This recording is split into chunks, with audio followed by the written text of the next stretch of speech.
No nosso encontro hoje, nós vamos falar sobre a Santa Igreja Católica. Vamos falar sobre a Igreja, né, as características da Igreja, a apostolicidade, né, vamos falar sobre, enfim, a missão como um todo da Igreja. E é um encontro assim, muito importante para a gente entender, compreender mais o que é então esse grande conjunto que é a Igreja. Então, para a gente bem iniciar o nosso encontro, vamos invocar o Espírito Santo, pedir para que ele ilumine a nossa mente, para que ele convide a nossa vontade, ilumine a nossa inteligência a compreender essa grandiosidade e essa vontade de Cristo de formar uma igreja, de prover a salvação por meio dessa igreja. Então vamos pedir para que ele venha realmente em nosso auxílio. Estamos reunidos aqui em nome do Pai, do Filho, do Espírito Santo. Amém. Pode fazer a invocação, Baby? Sim. Vinde, Espírito Santo, enchei os corações dos vossos fiéis e acendei neles o fogo do vosso amor. Enviai o vosso Espírito e tudo será criado, e renovareis a face da terra. Oremos. Ó Deus, que instruístes os corações dos vossos fiéis, com a luz do Espírito Santo, fazei que apreciemos retamente todas as coisas, segundo o mesmo Espírito, e gozemos sempre da sua consolação. Por Cristo Senhor nosso. Amém. Amém. Obrigado.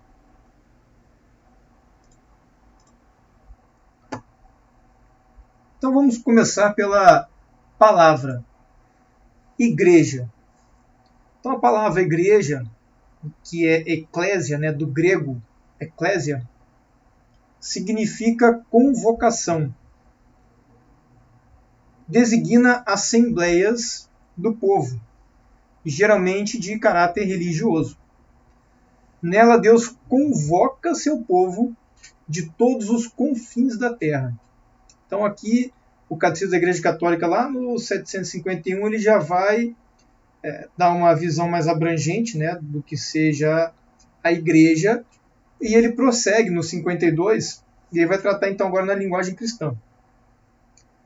Na linguagem cristã, a palavra igreja designa a assembleia litúrgica, mas também a comunidade local ou toda a comunidade universal dos crentes, ou seja, daqueles que creem em Cristo e na igreja que ele instituiu.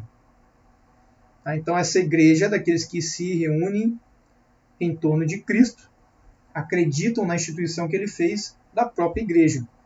E a Assembleia Litúrgica, obviamente, que por meio da liturgia realiza principalmente os ofícios sacramentais, realiza os sacramentos. Então a liturgia, a gente tem um encontro só de liturgia, se não me engano até o diácono que vai ministrar vai explicar melhor o que vem a ser essa liturgia.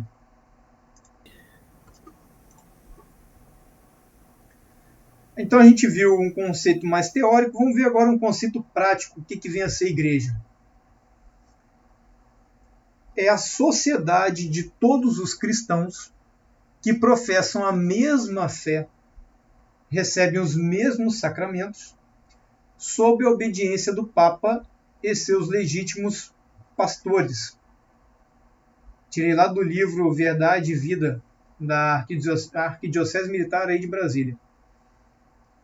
Então vejam, aqueles que se reúnem numa mesma fé, recebem os mesmos sacramentos, obedecem o Papa e os seus pastores.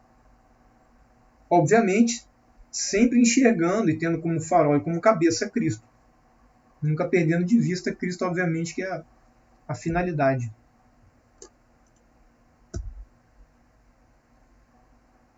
O 752 do Catecismo ele continua. A igreja é o povo que Deus reúne no mundo inteiro. Existe nas comunidades locais e se realiza nas assembleias litúrgicas, sobretudo na Eucaristia. Então, sobretudo na celebração do sacramento da Eucaristia, que é a missa. Então, é uma reunião principalmente em torno da comunhão. E a gente vai para um conceito mais teológico, que é São Paulo que vai colocar isso para a gente.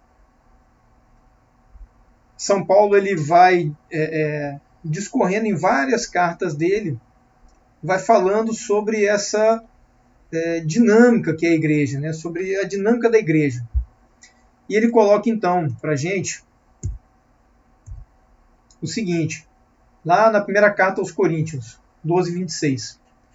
Ora, vós sois o corpo de Cristo, e cada um de sua parte é um dos seus membros.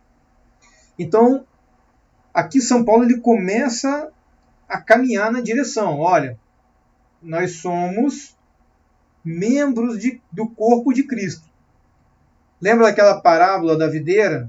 Jesus vai falar, eu sou a videira, vós os ramos.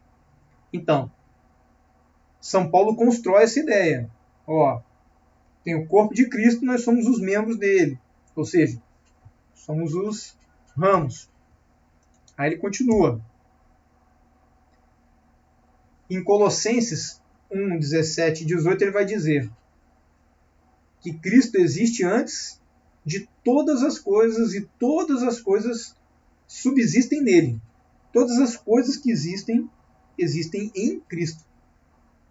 Ele que sustenta. E aí ele continua. Ele é a cabeça do corpo que é a igreja. Aqui está dizendo do corpo da igreja.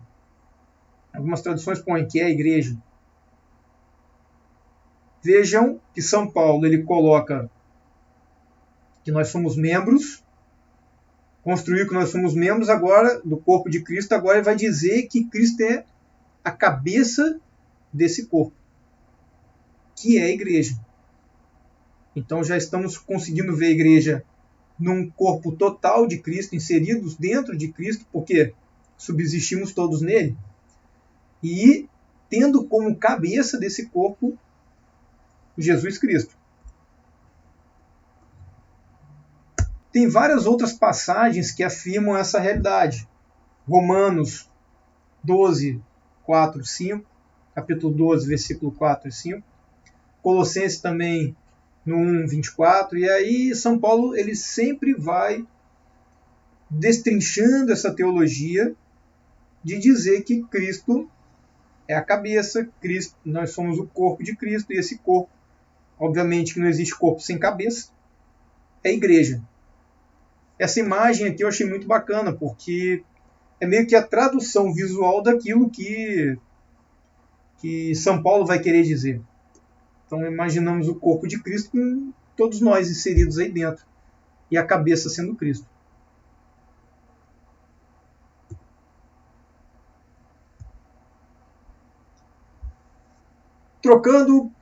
Trazendo um pouquinho mais então, né, saindo da teologia que é mais forte em São Paulo, explicando um pouco mais. A igreja é o meio, o corpo, pelo qual estamos unidos a Cristo. Imagine um meio, como a videira, o tronco é um meio, no qual nós unimos a Cristo.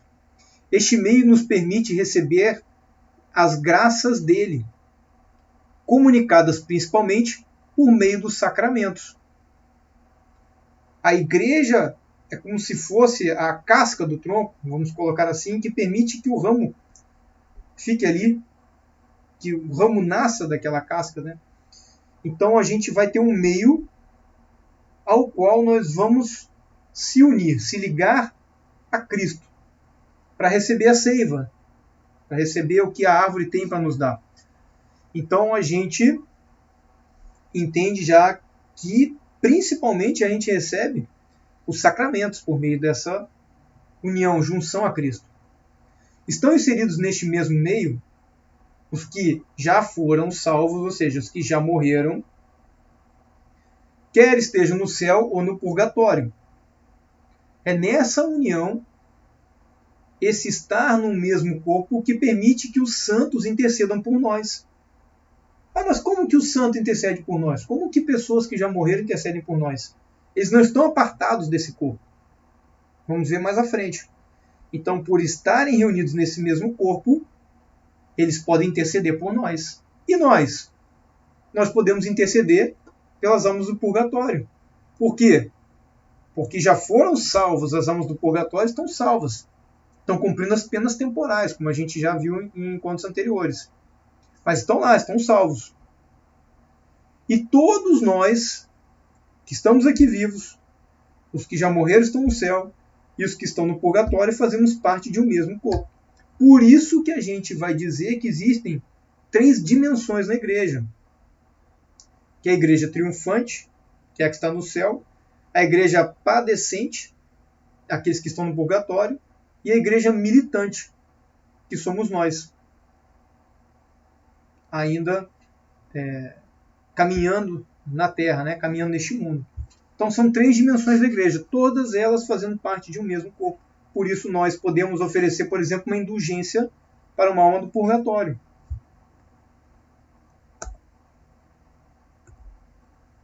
E aí a gente passa a entender, então, 2 realidades na igreja. A realidade divina e a realidade humana. Também, muitas vezes, dita visível, uma realidade visível, somos nós, e uma realidade invisível, seria essa realidade divina, no qual estão inseridas as almas, cuja a gente já mencionou, no inferno e no purgatório. E por que tem essas 2 realidades? Porque Cristo conseguiu unir essas 2 realidades em uma só pessoa. Cristo ele é verdadeiramente homem e verdadeiramente Deus. E isso é tão importante não dissociar, porque se a gente dissociar essas 2 realidades de Cristo, ou ele era um homem muito bom, mas não era Deus, ou ele era totalmente Deus, mas não era homem, nós estamos rompendo essa ponte que Cristo conseguiu juntar. No corpo dele, que é divino e humano ao mesmo tempo, formamos esse corpo junto dele, somos os membros desse corpo, nós conseguimos então nos ligar tanto à realidade divina quanto à realidade humana. Isso é muito importante. Essa teologia é muito importante para a gente entender várias coisas da igreja e entender até a incompreensão dos nossos irmãos protestantes em relação à igreja.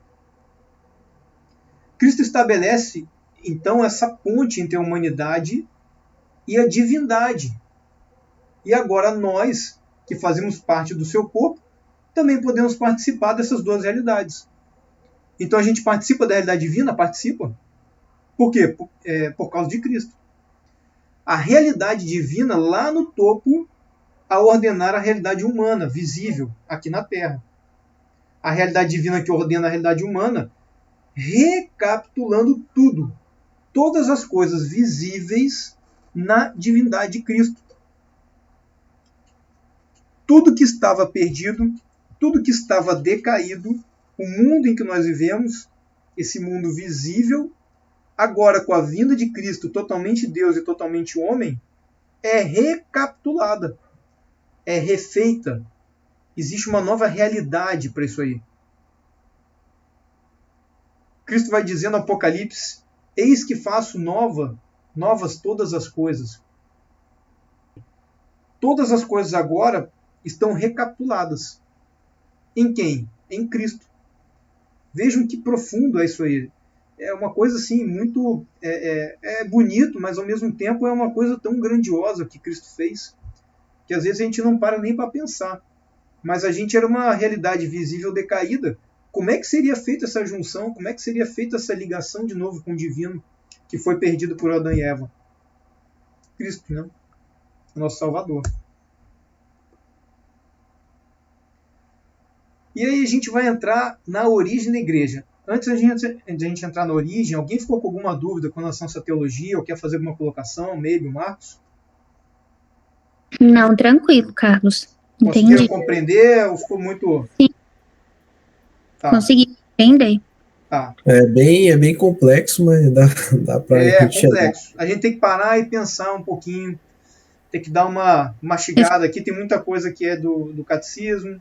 Então, assim, dá para ler lá, mas realmente é uma teologia forte, mas é muito bonita. Quando a gente descobre isso e entende o que Cristo fez, Sim. né, entende que ele recapitulou todas as coisas nele, por meio dessa humanidade, divindade que só ele tem, só ele possui. Quem mais poderia fazer isso por nós?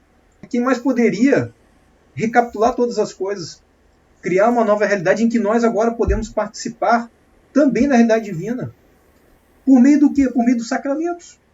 O que é um sacramento senão a gente estar em contato com a divindade de Cristo?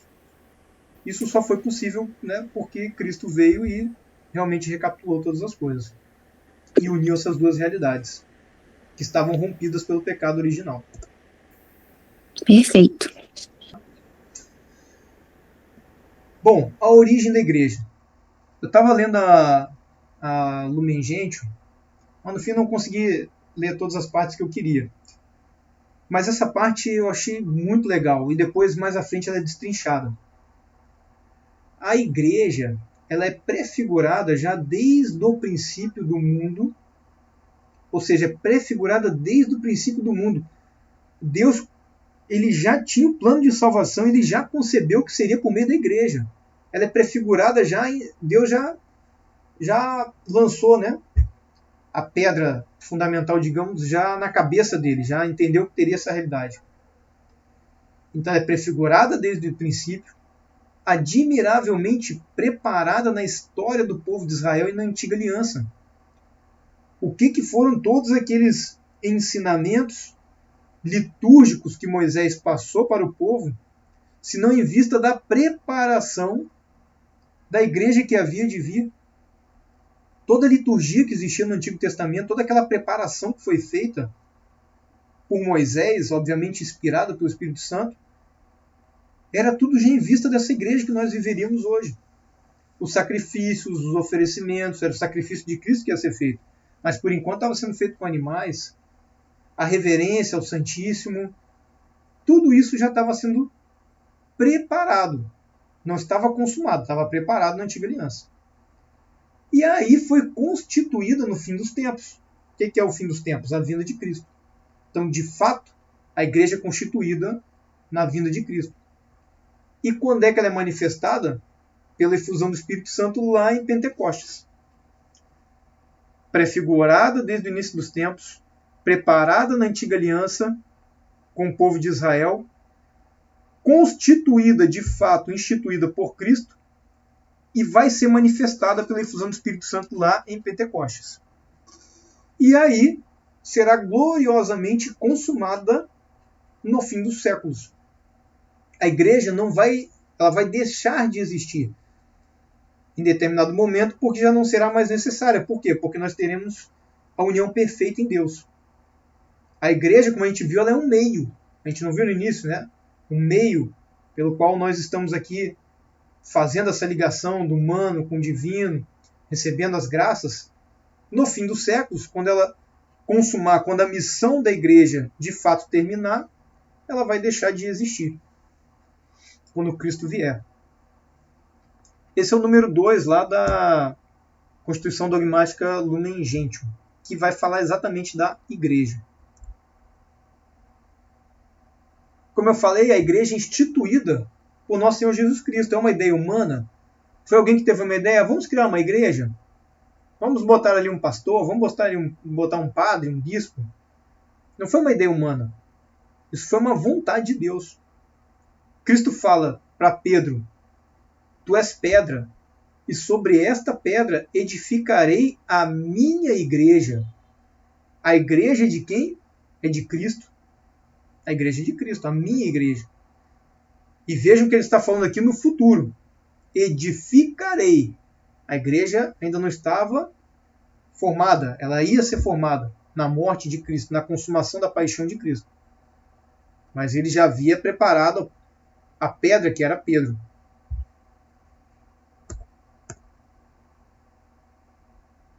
Jesus Cristo inicia a igreja reunindo seus discípulos e escolhendo do meio deles 12 apóstolos, que serão a base para o crescimento e pela pregação dos seus ensinamentos. Após a morte de Cristo, Pedro vira o sinal visível da cabeça, a gente viu que Cristo é a cabeça da igreja, da cabeça que é Cristo, agora invisível.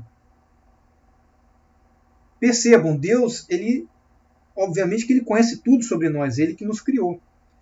O ser humano, por ser um ser material, nós temos matéria, nós precisamos ter contato visual, sentir as coisas.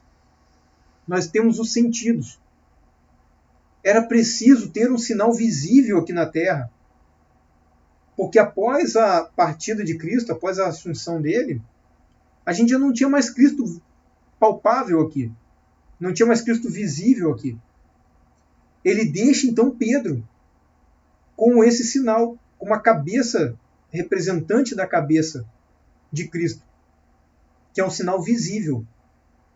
Então toda vez que a gente olha para o Papa, na realidade a gente olha essa parte, digamos assim, a gente enxerga Cristo nele, o vigário de Cristo, ou seja, o representante de Cristo aqui na Terra. E isso é importante porque isso é uma vontade de Cristo, não é uma vontade que nasceu do ser humano. Isso é importante a gente ter na cabeça.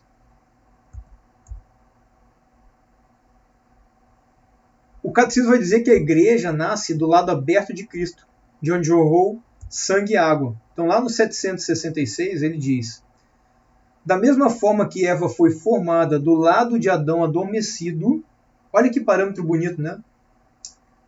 Eva nasce, Adão dorme, diz o Gênesis, Adão dorme, e enquanto ele dormia, Deus forma a Eva da costela dele, da carne dele.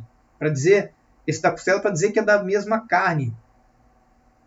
E um dos santos faz uma explicação muito bonita disso, que ele diz que não era a cabeça porque a mulher não estava acima.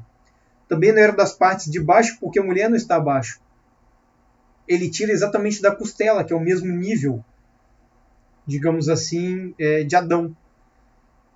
E Adão adormece e é tirado, e Cristo na cruz, adormecido, morto, é lançado, né? Ele recebe, é transpassado, e dali nasce então a igreja, desse coração transpassado de Cristo na cruz. O nascimento da igreja se dá nesse ponto, segundo nos ensina o Catecismo da Igreja Católica. Como eu disse, já naquele textinho da Lumen Gentium, a igreja é manifestada pelo Espírito Santo em Pentecostes. É formada ali quando Cristo é transpassado, mas ainda não está manifesta. A igreja ainda está escondida, com medo. Os discípulos estavam com medo, os apóstolos estavam com medo após a morte de Cristo.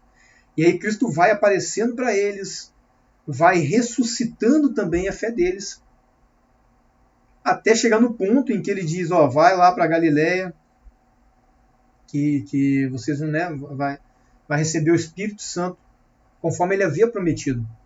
E a partir do momento então que eles recebem o Espírito Santo em Pentecostes, eles começam a pregar. E eles começam a sair da onde estavam escondidos para começar a pregar e de fato iniciar realmente o trabalho da igreja.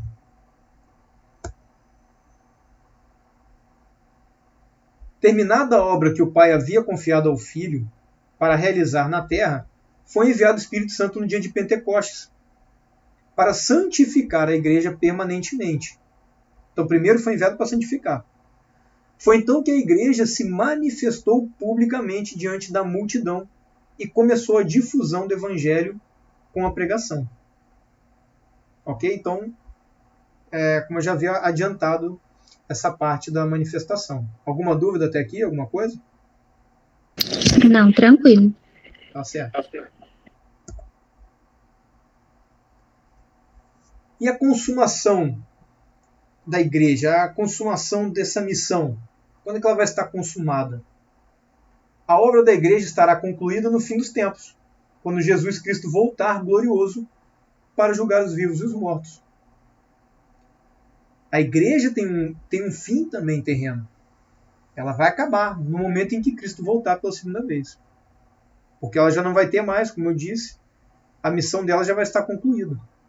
A missão de conduzir os homens a Cristo por meio das graças dos sacramentos, por meio da pregação do evangelho, da exortação. Tudo isso vai deixar de existir. Não será mais necessário. Até aquele dia, ou seja, até o dia em que Cristo voltar, a igreja avança em sua peregrinação por meio das perseguições do mundo e das consolações de Deus. É perseguida, mas também é consolada por Deus. Aqui na terra sabe que está em exílio, longe do Senhor, e aspira ao advento pleno do reino, advento, a vinda plena do reino, a hora em que ela será na glória reunida a seu rei.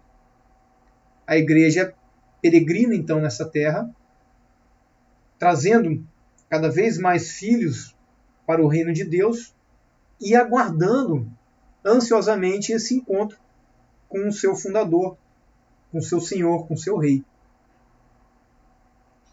E é interessante, eu acho que eu não botei aqui, para a gente verificar bem essa realidade, que a igreja ela é parte do corpo de Cristo de fato.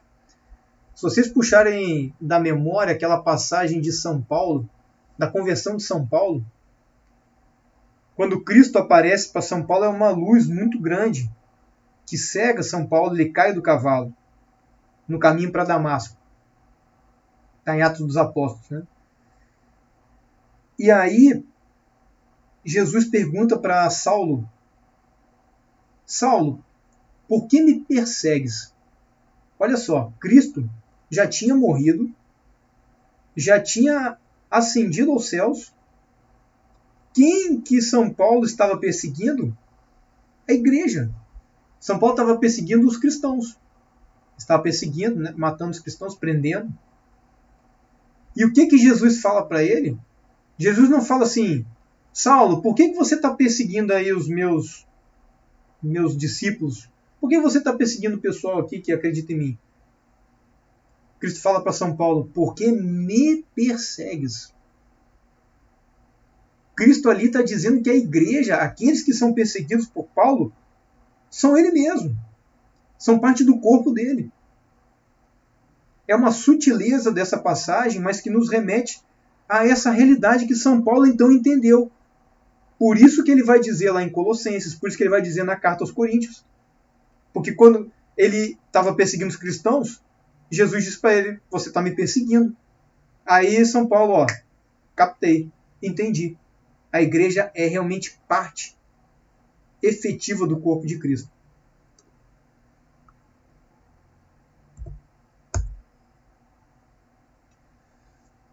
Vamos falar então um pouquinho da missão da igreja. A gente estava vendo a origem dela, passamos pela origem, falamos da consumação, e agora vamos falar então da missão da igreja. Por ser corpo de Cristo, a igreja assume a função que é própria de sua cabeça, que é ser no mundo profeta, sacerdote e rei. Está lá no número 783 do Catecismo da Igreja Católica. Vamos ver cada uma dessas realidades aí. A missão profética da igreja diz respeito à responsabilidade de anunciar a boa nova de Jesus Cristo. Então a missão profética de Cristo era essa, anunciar a boa nova. Jesus fala que veio trazer a boa nova, a salvação. Bem como denunciar as injustiças. Jesus também apontava as injustiças, né? Falava de problemas com relação aos pastores que estavam, digamos assim, conduzindo o rebanho para o lado errado, ou muitas vezes abandonando o rebanho. Jesus se compadeceu de uma multidão porque viu que eles eram ovelhas sem pastor.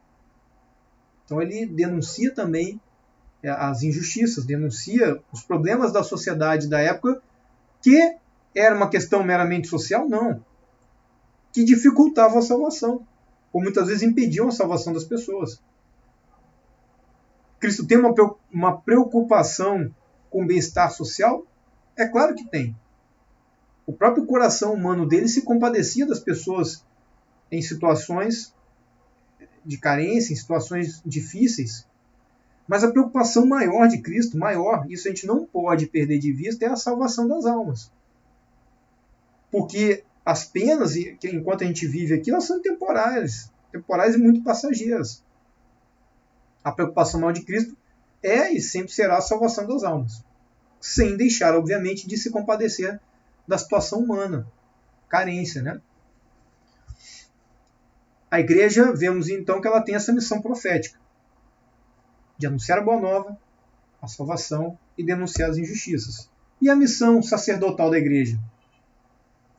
Se faz na realização da oblação, do oferecimento, do sacrifício e cultos a Deus, das quais todos os fiéis são convidados a participar. Essa missão também corresponde à realização de obras em nome de Deus, como fazem os sacerdotes, bem como o sacrifício que faz de si e de seus representantes como reflexo do sacrifício de Cristo. Compreendendo melhor essa missão sacerdotal da igreja, ela agora continua a oferecer os sacrifícios que eram oferecidos desde o Antigo Testamento, só que agora é o sacrifício perfeito. Não é mais o sacrifício imperfeito de animais, mas agora oferece o sacrifício perfeito que é o próprio Cristo, que toda vez nós presentificamos na Eucaristia, na celebração da Eucaristia.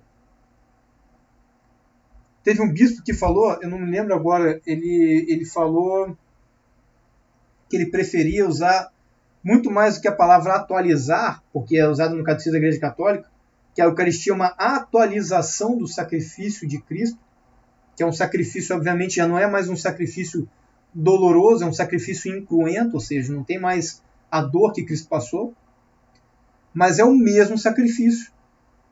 Só que em vez de ser atualizado, porque atualizado parece que é uma coisa que tinha que ser renovada, ele fosse presentificado. Nós trazemos ao presente aquele mesmo sacrifício oferecido por Cristo na cruz. Quem faz isso? A igreja. Por meio de quem? Dos bispos, dos padres. Por isso que a igreja continua com essa missão sacerdotal de oferecer. O próprio Cristo se ofereceu em sacrifício, a igreja agora oferece Cristo também em sacrifício ao Pai.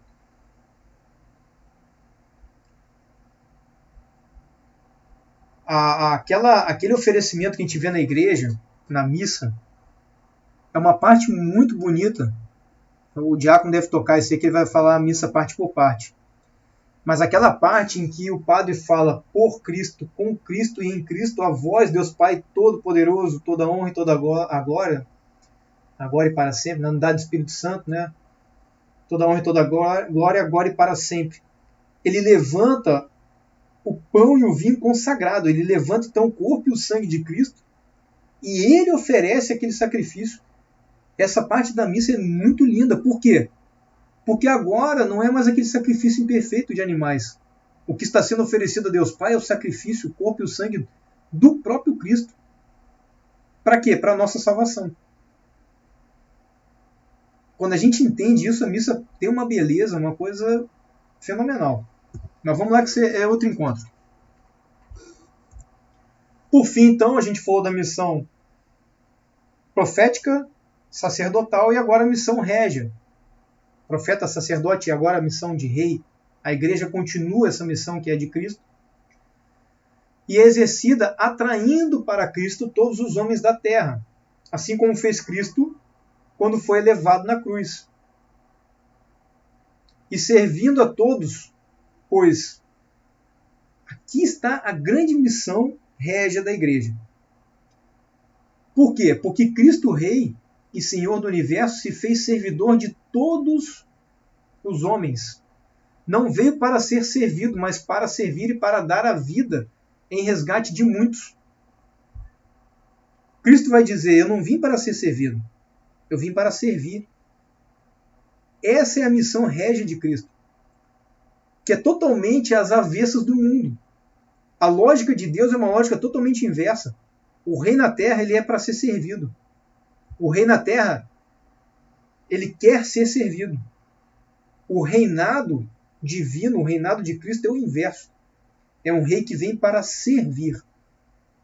Assume o compromisso de servir, por livre vontade. E a igreja, então, tem que continuar servindo e não se servir das pessoas, né? A igreja tem essa missão de servir sempre, porque é a continuação da missão régia de Cristo.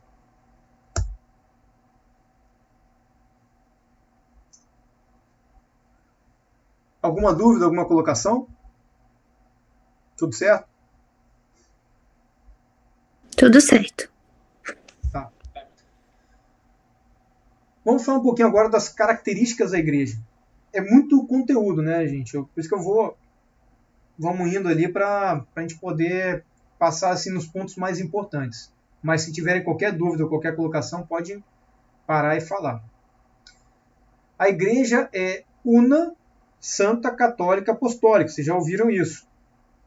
Importa destacar que essas características descendem do próprio Cristo. E ele também nos chama a viver essas características. Vamos destrinchar essas características aqui. A igreja é una. A unidade da igreja manifesta-se em 3 aspectos, vai dizer o Catecismo no 813. Por sua fonte, a igreja é una. Porque a fonte da igreja é Deus, que é a Santíssima Trindade. Mas é uma fonte única. Sendo uma fonte única, não pode existir várias igrejas. Então ela é una. Só tem uma. Ela também é una por quê? Por causa do seu fundador. Quem é que fundou a igreja? Cristo. A igreja é una, pois reconcilia-se em um só corpo. O corpo de Cristo. Tudo que existe nela provém de Cristo. A origem, como nós vimos, a igreja nasce e é instituída por Cristo, vem do próprio Cristo. Tem um só fundador, não tem vários fundadores, então ela tem que ser una.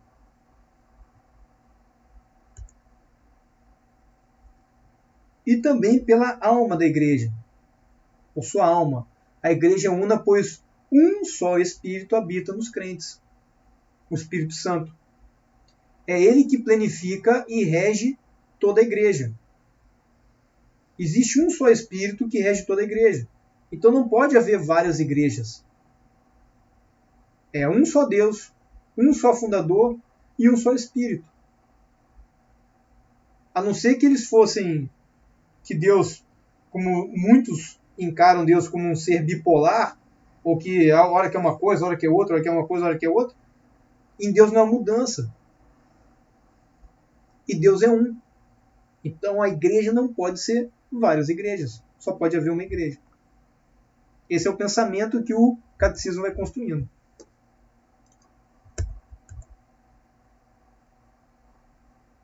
E aí tem que ter o sinal visível da unicidade. Que eu falei, Cristo era o sinal visível, enquanto estava aqui na Terra, dessa união. Ele é a cabeça, ele era o centro de tudo. Mas ele, quando vai, não deixa que a igreja perca esse sinal da unicidade. Então, quais são os sinais da unicidade da igreja? Que ela é uma só. A profissão de uma só fé. Creio no Espírito Santo, na Santa Igreja Católica, a nossa profissão de fé. O creio. Esse creio, ele é rezado igual em todos os lugares. Às vezes a gente não vai entender porque está em outra língua. Mas a profissão de fé é uma só. Em toda a igreja no mundo. Toda a igreja católica. Celebração comum do culto divino. Sobretudo dos sacramentos. Se a gente for na Itália, os sacramentos vão ser celebrados da mesma maneira. Se a gente for no Japão, da mesma maneira. Se a gente for lá no África do Sul, da mesma maneira. Então todos os sacramentos são celebrados da mesma maneira. Existe uma celebração comum. A sucessão apostólica, que também garante essa transmissão ao longo dos séculos, tanto dos ensinamentos, quanto da manutenção dessa fé, a sucessão apostólica que mantém a nossa fé unida. Ela é um sinal da unicidade também, porque existe uma continuação. Se não houvesse continuação, haveria rompimento. Se houvesse rompimento, haveriam várias igrejas segmentadas. Então a sucessão apostólica acaba sendo também um sinal dessa unicidade. E também o que mantém essa unicidade. E por último, uma hierarquia governante, que no topo está o Papa, sucessor de São Pedro, em comunhão com os bispos. quando a gente tem uma hierarquia, quando a gente tem uma cabeça, então você tem uma união, uma unicidade. O exército, por exemplo, os pilares do exército é hierarquia e disciplina. A hierarquia está em quê? Está no comandante do exército. Ele é a cabeça. Ele une e resolve todos os problemas. Assim como o Papa foi deixado por Cristo para resolver os problemas da igreja, para auxiliar a caminhada. Existe um só Papa e deu. E é ele que a igreja obedece. É por isso que vocês vão ver, hoje em dia, o demônio, ele por diversas vezes tentou atacar a igreja. No início da igreja atacava matando, martirizando, matando os cristãos. E ao longo dos séculos foram vendo que isso era pior, porque quanto mais você matava as pessoas, mais nascia cristão. Falavam que o sangue dos mártires era o fertilizante de novos cristãos. E foi mudando a sistemática de ataque à igreja. Adotou-se então a infiltração, que aconteceu no final do século XIX, início do século XX. Infiltraram muita gente na igreja. Maçonaria infiltrou, comunista infiltrou gente na igreja. A gente vê até hoje as consequências disso. E também vocês vão ver que vai sempre ter um ataque ao Papa. Por quê? Porque o Papa é esse sinal visível da unidade. Ora, se eu quero, diabo quer dizer divisão, né? Diabolo é divisão. O diabo ele é divisor por natureza, ele quer dividir. Por natureza não, a natureza dele era boa, né? Mas por maldade dele, ele quer dividir sempre. E para ele dividir a igreja, quem que ele tem que atacar? O Papa. Então é óbvio que o demônio vai concentrar a maioria do seu ataque ao Papa. E aí vão acusar o Papa disso, o Papa daquilo, vai ter corrente X que é insatisfeita com o Papa por causa de determinada atitude dele. Aí os que são opositores de determinada corrente, vão falar então que ele segue determinada ideologia, e assim vai. E estão sempre tentando pegar o Papa e atacar o Papa e destruir a cátedra de Pedro.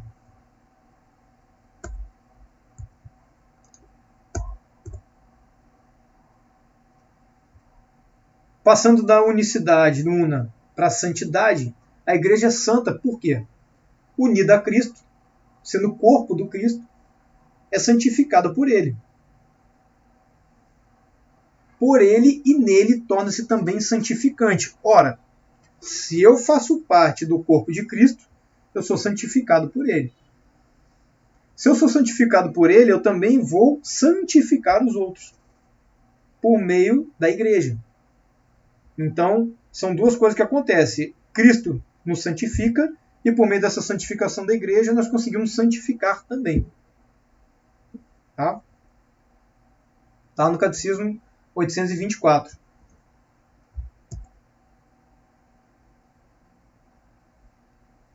A igreja ela é católica. Vocês vão ver, só voltando aqui, vocês vão ver assim, a igreja é santa e pecadora. A igreja é pecadora? Por que ela é pecadora?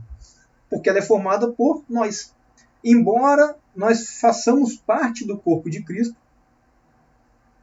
nós também cometemos pecados. Por isso que se diz que a igreja é santa e pecadora. Por que pecadora? Porque é composta por seres humanos pecadores. Ela perde a sua santidade por causa disso? Não. Ela não perde, porque ela está unida a Cristo e é membro. Nós formamos o corpo de Cristo. Mas, vamos dizer assim, são como os membros doentes. Às vezes lá o fígado não está atacado, lá com a bilis, lá a vesícula não está com pedra. Às vezes não está com o joelho estourado, não está com a coluna. Às vezes o corpo, os membros, estão um pouco doentes. E aí, obviamente, vão buscar na fonte, lá na cabeça, a sua purificação. Então não é errado dizer que a igreja é santa e é pecadora. Não se assustem com dizer, mas é pecadora? É porque é formada por homens. formado homens, mulheres, né? Obviamente, todo mundo que faz parte da igreja é pecador. Nós não deixamos de fazer parte da igreja quando pecamos. A não ser que eu queira romper com a igreja. É diferente. Se eu não aceitar mais a hierarquia do Papa, eu estou rompido com a igreja. E eu já não sou mais membro da igreja. Não faço mais parte desse corpo. Mas o pecado não me tira desse corpo. O que me tira desse corpo é a vontade de não participar mais dele.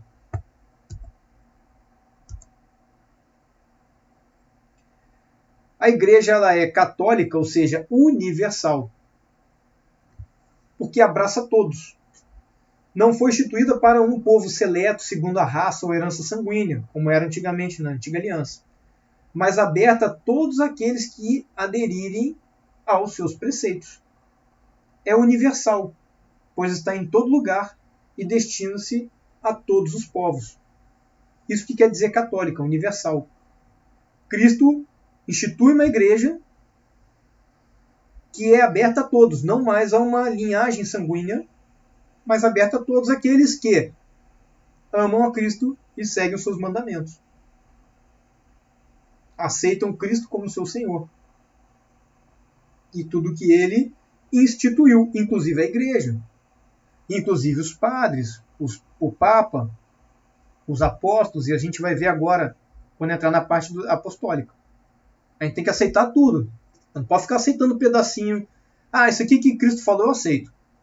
Não, isso aqui não. Isso aqui não, eu acho que está varado, ou né, eu acho que alguém errou aqui, não é bem assim. Não, meu irmão, ou você aceita toda a verdade revelada por Cristo, ou você não aceita e aí você é rompido. Não tem meio termo, não tem como ficar em cima do muro.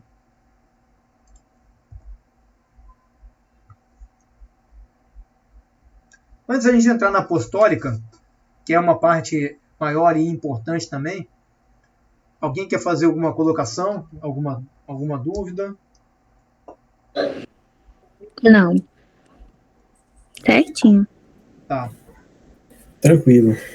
Eu vou fazer o seguinte, eu acho que eu vou adiantar o intervalo para a gente poder voltar aqui para a parte apostólica aqui, que é importante.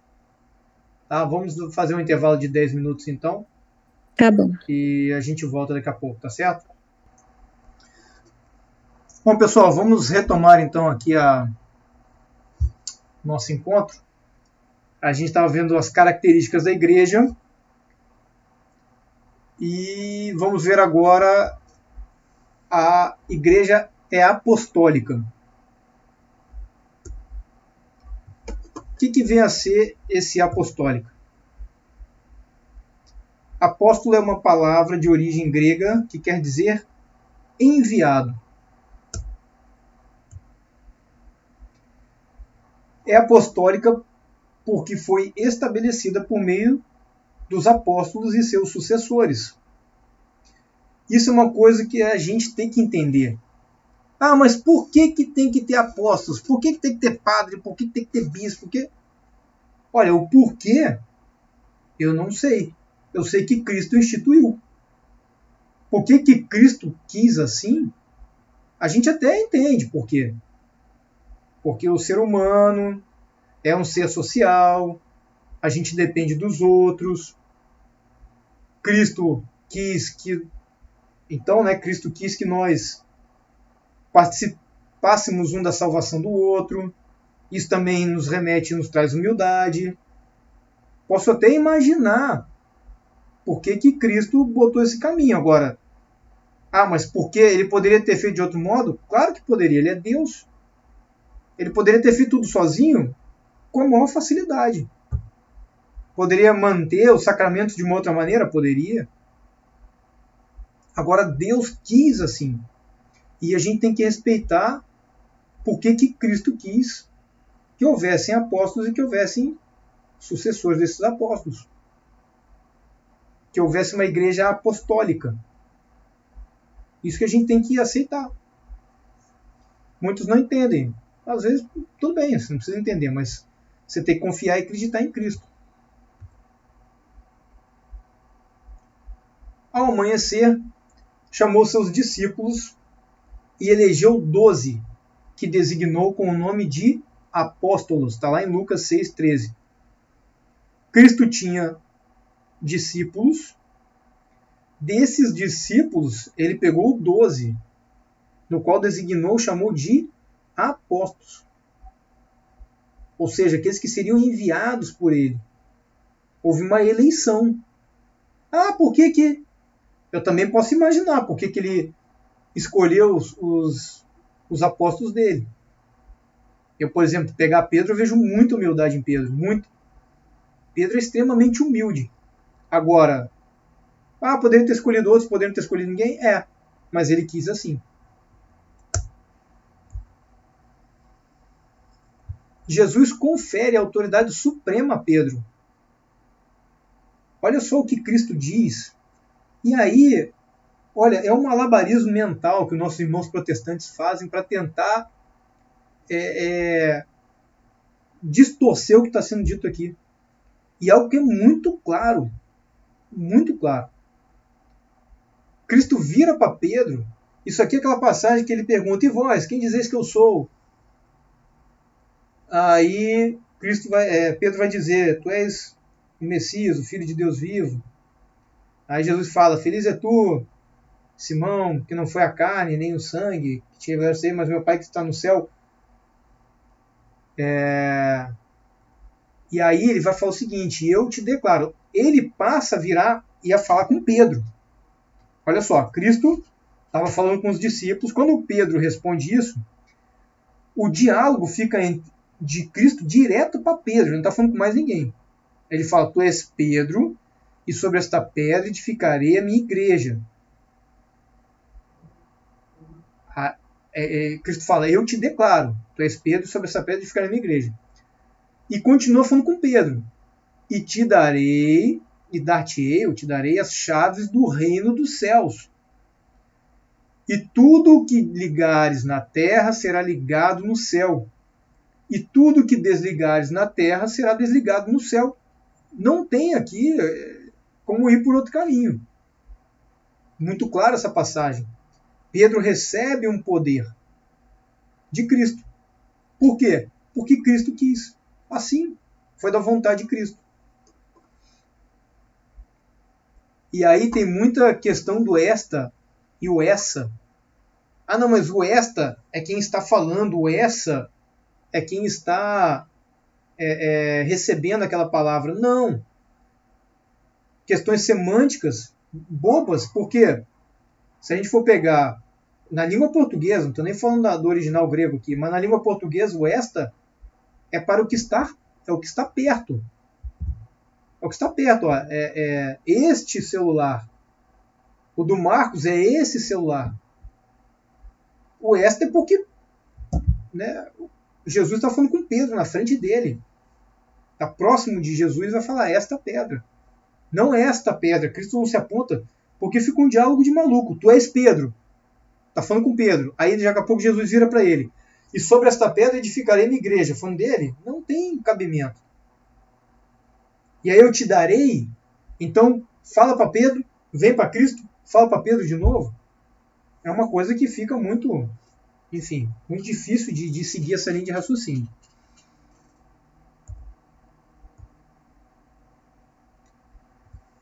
Aí a gente tem aquele episódio após a ressurreição, que Cristo aparece para Pedro, eles estão no barco, Cristo aparece na praia, e aí Pedro sai nadando em direção a Cristo, e aí Cristo vai conversar chama São Paulo à parte. Esse evangelho também é muito bonito, porque ele fala: sem problema, baby, tá tudo certo. Ele fala: Pedro, tu me amas? Aí Pedro diz: sim, Senhor, eu te amo. Apacenta as minhas ovelhas. Aí depois ele pergunta para Pedro de novo: Pedro, tu me amas? Sim, Senhor, eu te amo. Apacenta as minhas ovelhas. Aí pela terceira vez Cristo pergunta: Pedro, tu me amas? Aí Pedro fica chateado e fala: Senhor, tu sabes tudo. Tu sabes que eu te amo. Aí Jesus vai dizer para ele: apacenta as minhas ovelhas. Ora, a quem é dada a missão de apacentar? Ao pastor? Ao pastor, é o único pastor. As ovelhas conhecem o pastor, ouvem a voz do pastor. Se houvessem vários pastores, eu ia ficar maluco. É um pastor. A quem cabe a missão de apacentar as ovelhas. Essa missão, eles têm que entender que foi dada por Cristo. Cristo quis. É vontade de Deus isso aí. Não tem que ficar se debatendo e não aceitando. A Pedro foi dada essa missão. Como falam de Pedro, e aí vamos ver como é que os discípulos e os evangelistas falavam de Pedro. Vamos ver que eles reconhecem Pedro como acima dos outros na hierarquia. O primeiro, Simão, chamado Pedro, Mateus, quando está descrevendo, né, uma situação. Em outro, Lucas 9, 32, Pedro, eu que estavam com ele, eu os que estavam com ele. Vejam que os evangelistas, eles reconhecem essa importância de Pedro. A outra em Atos dos Apóstolos, então levantou-se Pedro com os 11. Disseram a Pedro e aos demais apóstolos. Vejam que Pedro é sempre colocado na hierarquia acima deles. Quando São João, quando as mulheres avisam que Cristo ressuscitou, não está mais no túmulo, São João sai correndo e chega mais rápido ao túmulo porque ele era mais novo que São Pedro. Mas o que ele faz? Ele não entra. Ele não entra. Imagina a vontade que ele estava de entrar e ver. Ele espera Pedro chegar e aí Pedro entra. Os apóstolos entenderam e aceitaram a hierarquia colocada pelo próprio Cristo.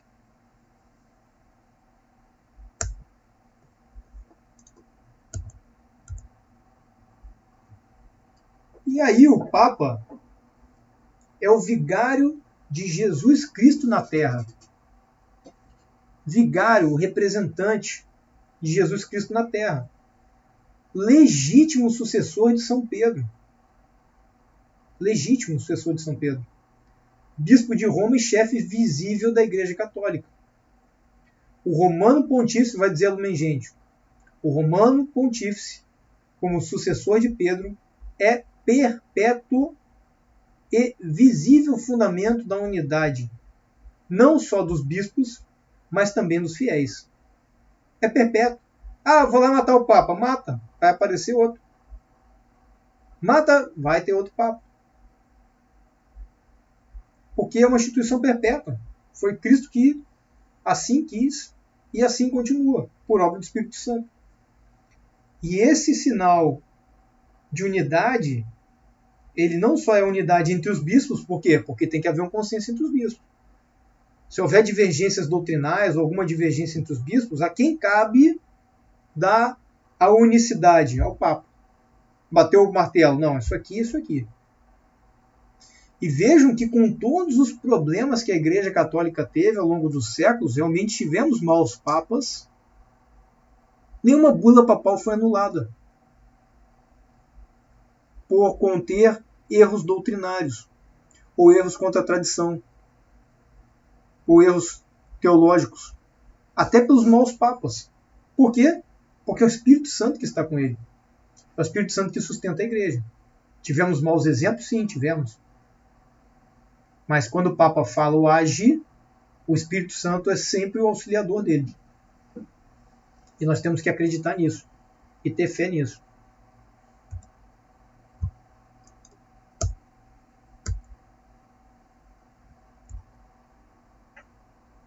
Agora a gente vai passar por uma parte que é a tradição da igreja, que é uma coisa também que é muito atacada pelos nossos irmãos protestantes, né? A tradição da igreja, o que é tradição? Tradição é um ato ou efeito de transmitir. É uma comunicação oral de fatos, usos, costumes de geração em geração. Se não me engano, isso aqui eu fiz, esse textinho eu fiz ano passado, eu acho que eu peguei isso aqui do dicionário. Então é uma transmissão, uma comunicação oral de fatos, usos e costumes, que é feito de como? Como é que é feita a tradição? Feita de geração em geração. Passado de um para o outro. Tá, e a tradição da igreja? A tradição na igreja é a transmissão fidedigna da pregação apostólica, operada por meio do seu magistério, a gente vai ver o que é o magistério, que é formado pelos sucessores dos apóstolos. A tradição é a transmissão fidedigna. Não há erro, não se sai da curva para fazer essa transmissão oral. Por quê? Porque a gente acredita que o Espírito Santo está com a igreja e mantém essa tradição fidedigna a quem? A pregação dos apóstolos, dos primeiros.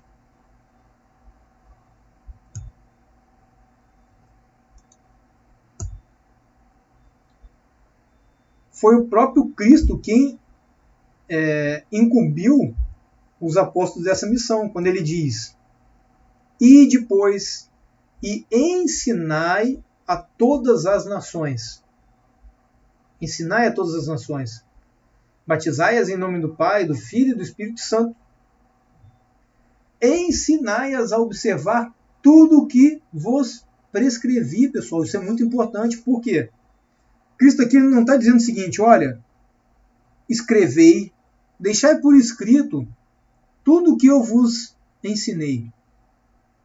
Tudo o que eu vos disse. Cristo vai dizer: ensinai a observar tudo o que vos prescrevi. E como que Cristo prescreveu os ensinamentos dele? Por meio do quê? Oral. Cristo não deixou nada escrito. Nada. Cristo não escreveu nada.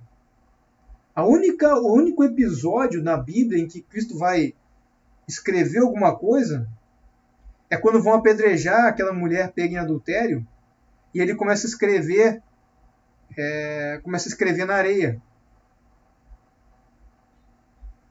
Esse aí, o vento, tudo já apagou o que Cristo escreveu.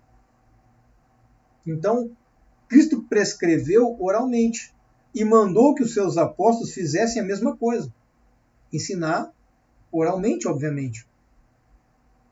E por que a gente tem que ter a confiança de que essa transmissão oral ela vai ser fidedigna? Porque Cristo continua: eis que estou convosco todos os dias até o fim do mundo, ou até o fim dos tempos. Ele estará conosco, ele estará com os apóstolos, ele está hoje ele está com o Papa, ele está com os bispos. Ele não abandonou a igreja. É daí que a gente tem a confiança e a certeza de que a tradição está correta. A tradição que a igreja nos passa, nos transmite, está correta. Esse é o último versículo do Evangelho de São Mateus. É o último versículo. Acaba o Evangelho com essa, se não me engano, com esses versículos. Então vejam,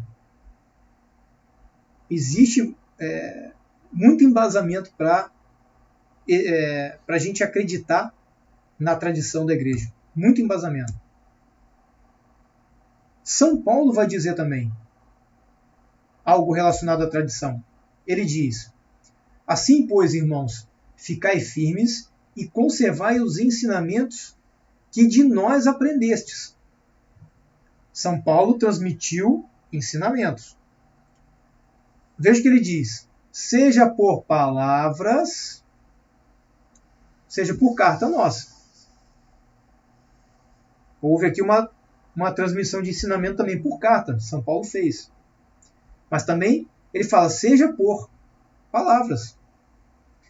Intimamo-vos, irmãos, em nome de nosso Senhor Jesus Cristo, que eviteis a convivência de todo irmão que leve vida ociosa e contrária ao quê? E contrária à tradição que de nós tendes recebido. Então São Paulo transmite algo que é o ensinamento. Há uma tradição já. Não é invenção de agora, essa tradição. Isso já acontecia. Cristo aqui já tinha morrido e ressuscitado e ascendido, ascendido aos céus, né?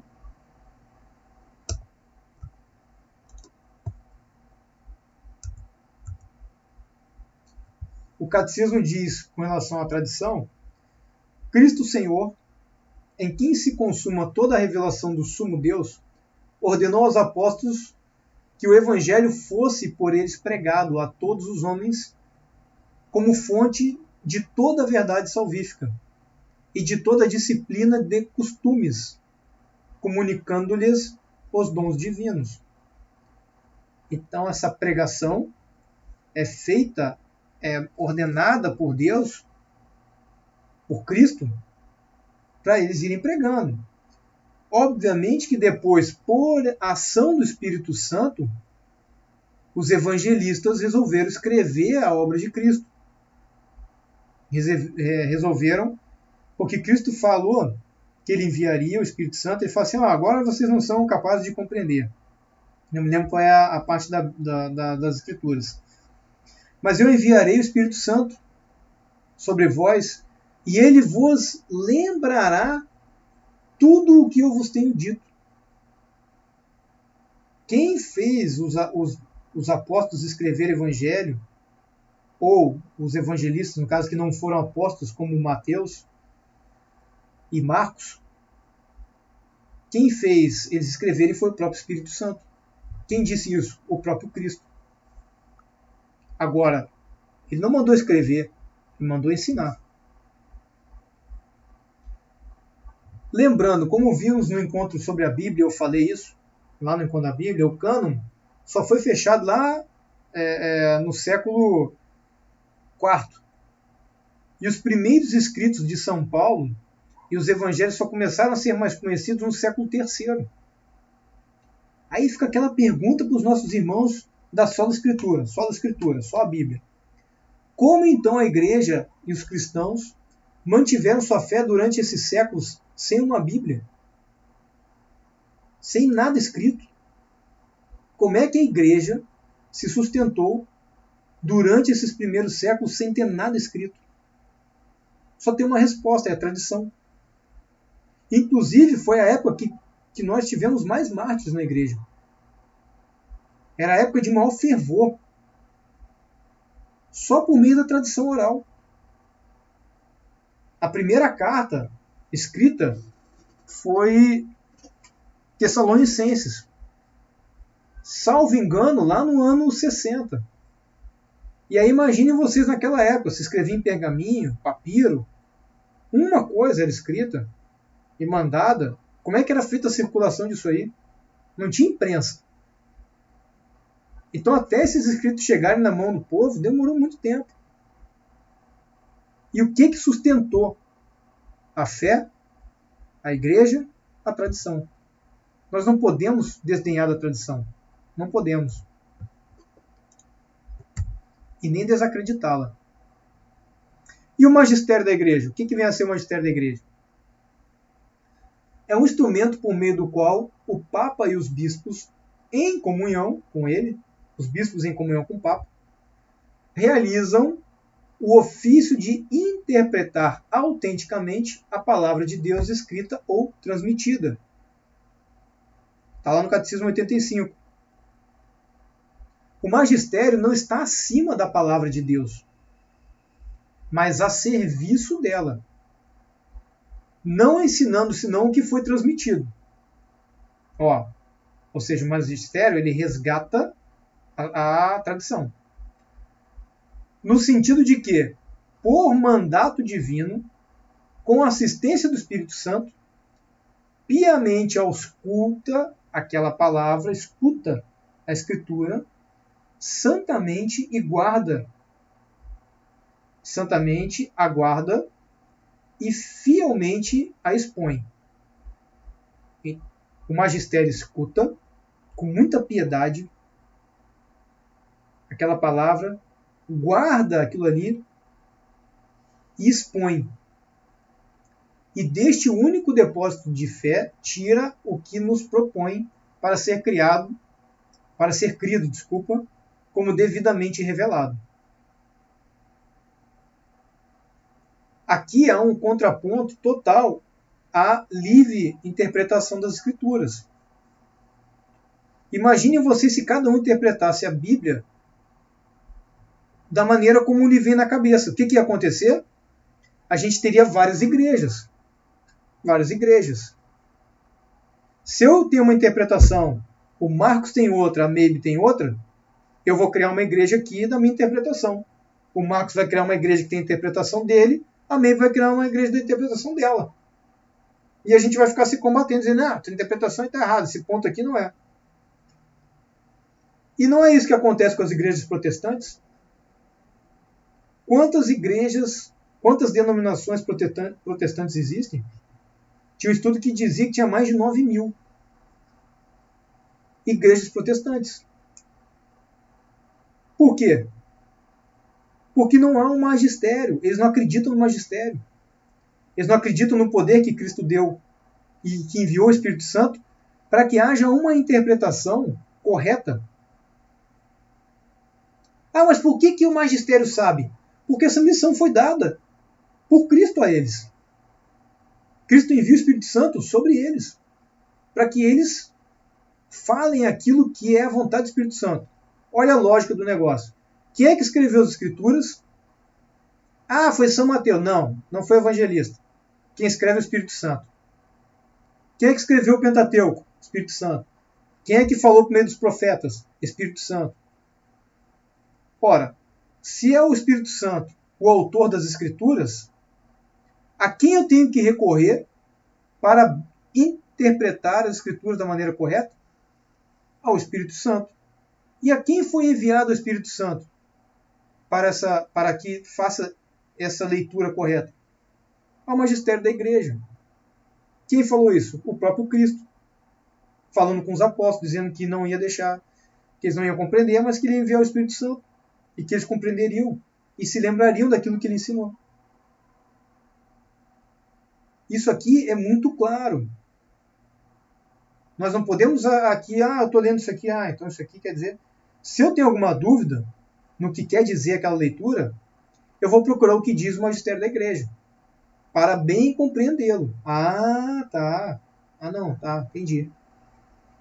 Ou a gente também tem os santos, o São Tomás de Aquino, ele fez um apanhado dos santos anteriores a ele e escreveu a Catena Áurea.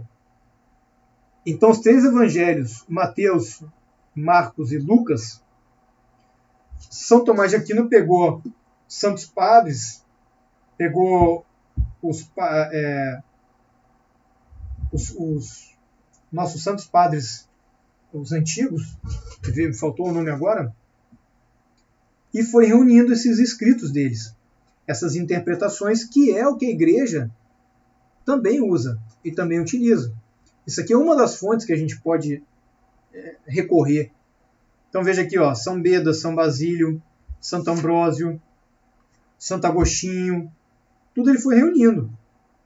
Grandes santos, a patrística, lembrei, grandes santos da patrística que passaram a interpretação correta das Escrituras.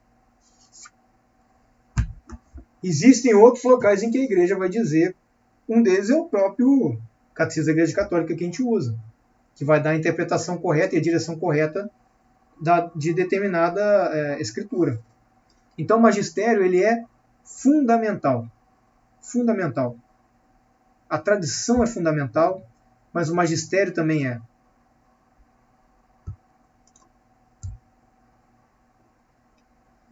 Nós devemos receber com docilidade os ensinamentos e as diretrizes que nossos pastores nos dão, lembrando-se das palavras de Cristo.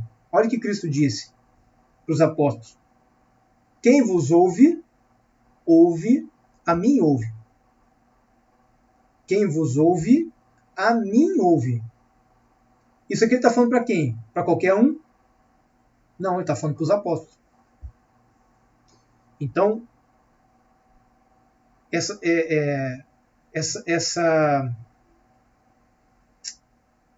essa explicação, digamos assim, tem que ficar na nossa cabeça. E a gente tem que ter condições de contrapor aqueles que vão contra. Fala, mas meu irmão, o magistério é importante por causa disso, disso, disso. Meu irmão, a tradição é importante por causa disso, disso, disso. Fazer eles entenderem com docilidade, com amor, mas fazer entender que aquilo ali é uma vontade de Deus e aquilo ali é importante. Não fosse importante, o próprio Cristo não teria instituído. Antes de eu entrar aqui em alguns feitos da Igreja Católica, que isso aqui eu vou passar mais rápido que alguma coisa de história. Alguma dúvida? Marcos, maybe, alguma colocação? Tranquilo. Tranquilo. Tá certo. Eu coloquei isso aqui, até foi ano passado, é de um livrinho Como a Igreja Católica construiu a civilização ocidental. Agora eu não me lembro direito o título. Ali ele vai elencando várias, é um historiador, ele vai elencando vários feitos da Igreja Católica. E eu resolvi colocar alguns aqui para a gente ter alguma noção. Por quê? Além de toda essa missão de ser corpo de Cristo, de nos trazer os sacramentos, a graça por meio da igreja, toda essa parte da salvação, a igreja participou também da evolução social e moral da sociedade. Vamos dizer assim, secular. Não estamos falando nem da questão da salvação. A igreja contribuiu e muito com a ciência, com a filosofia, em vários ramos. Se não houvesse a Igreja Católica, muitas coisas teriam se perdido. E aí eu resolvi colocar algumas coisas aqui para a gente poder ter essa noção. Assim, uma rápida noção. A evangelização da Europa, que permitiu a saída da barbárie. Então, por meio da conversão de Clovis, primeiro, rei dos francos, que é onde hoje está a França, a Europa foi cristianizada. Aqui São Remídio foi um dos responsáveis por isso. Imaginem vocês que a diversão dos bárbaros era matar, esfolar, e chegava lá, né, um frei, um padre, para fazer a conversão, e cortava o cara todo em pedaços. Aí chegava outro, imaginem quanto sangue, quantos mártires não entregaram sua vida para que a Europa fosse convertida, para que os bárbaros fossem convertidos, para que houvesse hoje a moral cristã. Porque muitos falam, olha, eu sou apenas uma pessoa boa, eu não tenho religião, mas eu faço bem, mas eu faço isso, eu faço aquilo, e eu não preciso de Deus. Meu filho, a educação que você tem, ela é uma educação da moral cristã ocidental. Essas questões de o Império Romano, por exemplo, a mulher e o filho eram propriedade do homem. Se o homem quisesse matar a mulher, ele podia matar. Se quisesse matar o filho, podia matar. Era propriedade. Os gregos matavam, jogavam crianças também, faziam sacrifícios. Então, quem mudou isso aí? Quem foi convertendo isso aí? Mas a gente tem uma moral romana que veio dos gregos. Não, muitas coisas foram feitas pela Igreja Católica. A barbárie que eles também tinham naquela época. Então isso a gente tem que saber, tem que entender.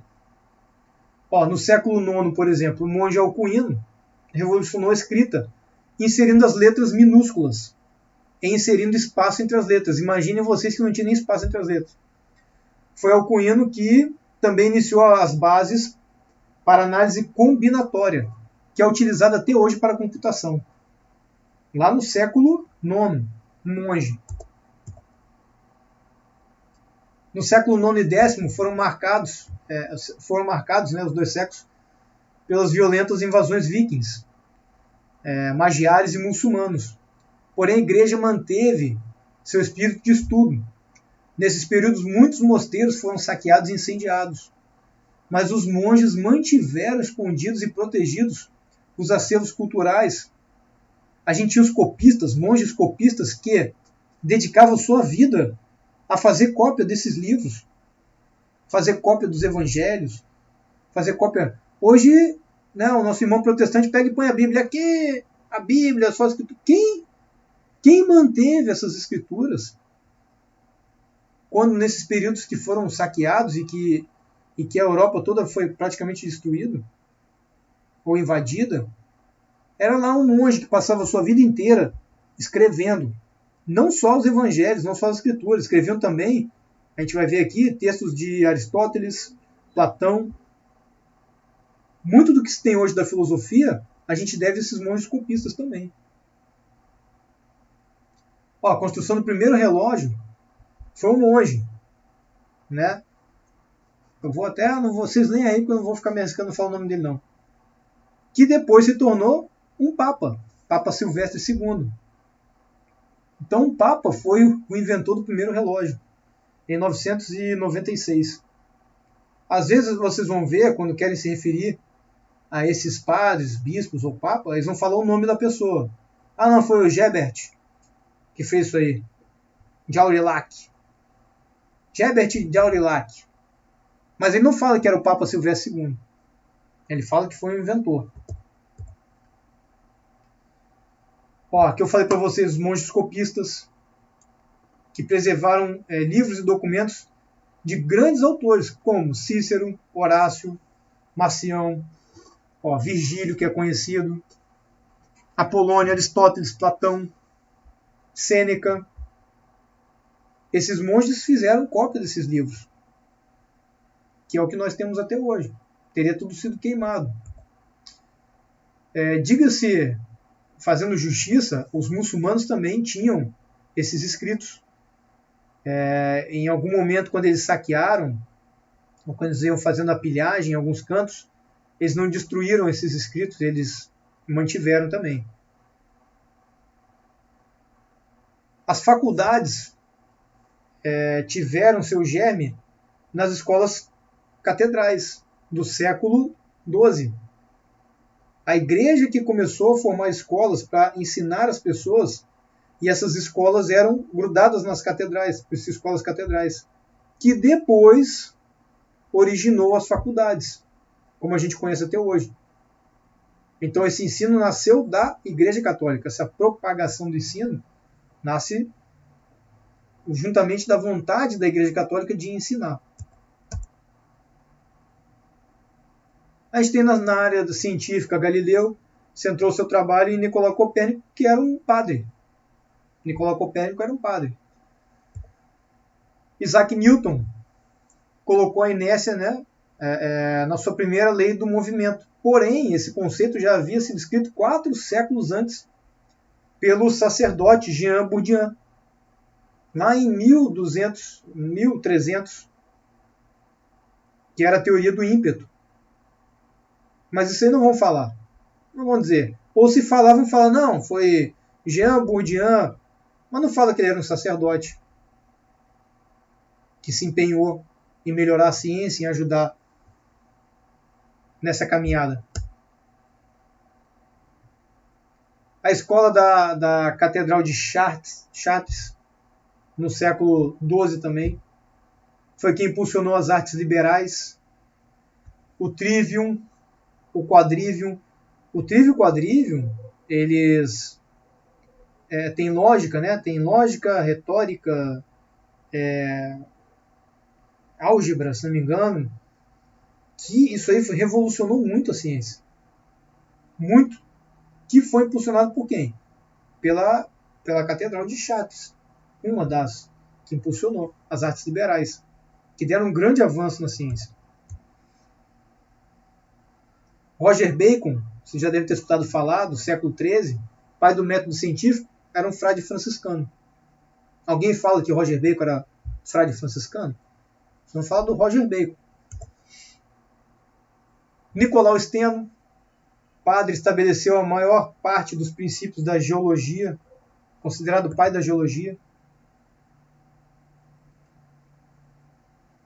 Giambattista Riccioli, padre jesuíta, primeiro a determinar a taxa de aceleração de um corpo em queda livre. Criou o pêndulo, que permitiu o cálculo da constante da gravidade.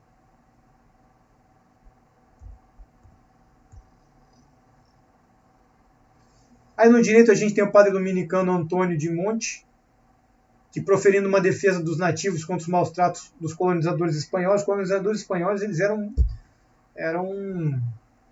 devastadores, né? Eles faziam muitas, maldades. E o padre, vendo isso aí, naquelas ilhas da América Central, ele foi lá na corte reclamar, porque estavam matando e maltratando os povos do local. E aí deu até origem à Lei de Burgos, de 1512. Isso aí vão falar? Não vão falar que foi o padre que correu atrás. Talvez fale o nome dele, sem citar que ele era um padre. Francisco de Vitória é considerado o pai do direito internacional, defendendo o direito natural e a igualdade de liberdade entre os homens. Padre franciscano.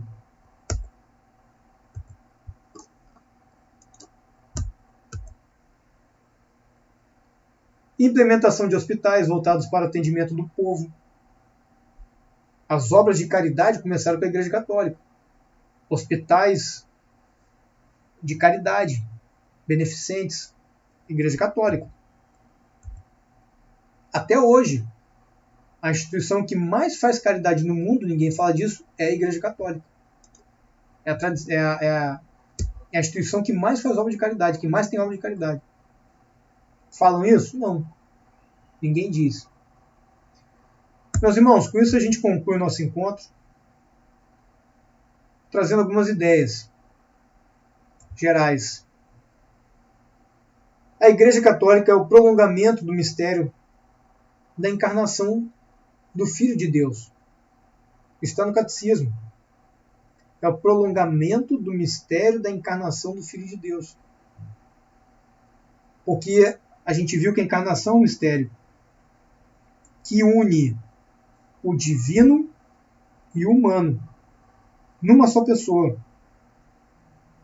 E esse divino e esse humano se prolonga unindo agora os homens à divindade. Por isso que a igreja é o prolongamento desse mistério. A igreja é a fiel depositária da fé dos apóstolos.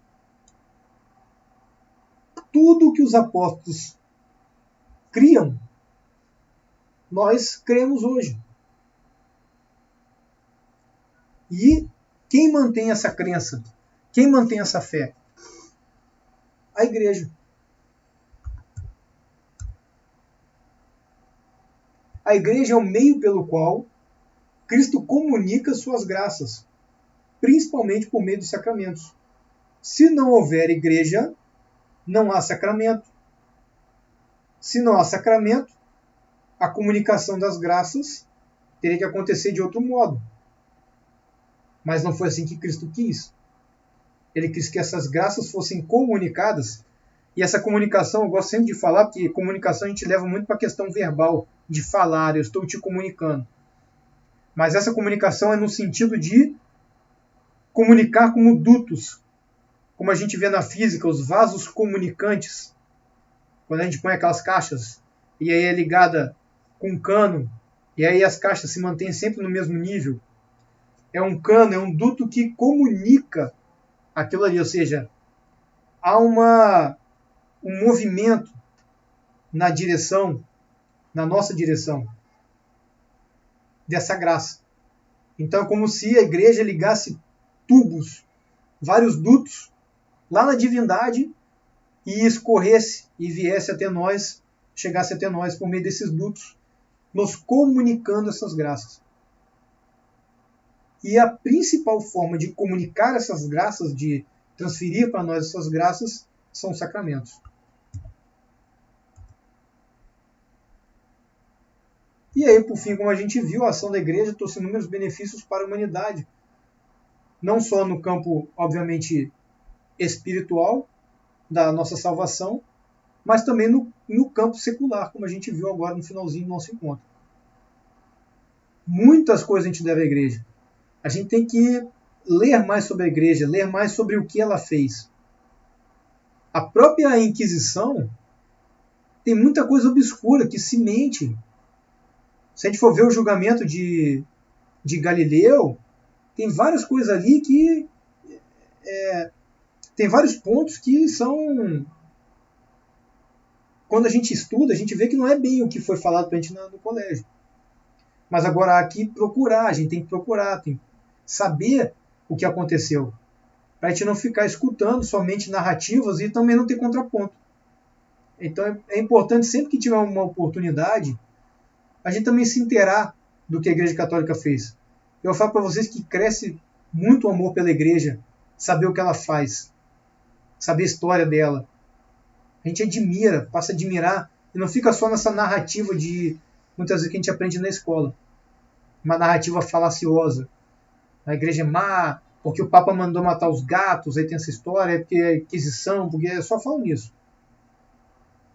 É lógico que isso tem uma cabeça por trás disso, que é o demônio. Isso não é meramente da cabeça humana que brota isso aí. Tá bom, meus irmãos? Então eu encerro aqui o encontro. Alguém quer tirar alguma dúvida, algum esclarecimento, quer falar alguma coisa? Não. Não, tranquilo. Tá ótimo. Tá certo. Então vamos fazer a nossa oração. Agradecer ao nosso bom Deus por esse momento de estarmos aqui reunidos, falando da Santa Igreja. Agradecer a Cristo, a instituição da Igreja, por ter nos deixado o Espírito Santo, por ter nos deixado essa estrutura que nos possibilita receber os sacramentos, nos possibilita guardar a fé dos apóstolos. Então, alguém, por favor, faz a oração do Pai Nosso? Eu faço. Pai nosso que estás no céu, santificado seja o vosso nome. Venha a nós o vosso reino. Seja feita a vossa vontade, assim na terra como no céu. O pão nosso de cada dia nos dai hoje. Perdoai as nossas ofensas, assim como nós perdoamos a quem nos tem ofendido. E não nos deixeis cair em tentação, mas livrai-nos do mal. Amém. Amém. Obrigado, Marcos. Maybe faz a nossa saudação angélica. Sim. Ave Maria, cheia de graça, o Senhor é convosco. Bendita sois vós entre as mulheres, e bendito é o fruto do vosso ventre, Jesus. Santa Maria, Mãe de Deus, rogai por nós, pecadores, agora e na hora de nossa morte. Amém. Amém. Obrigado. Meus irmãos, fiquem com Deus e até o próximo encontro. Uma boa semana a todos.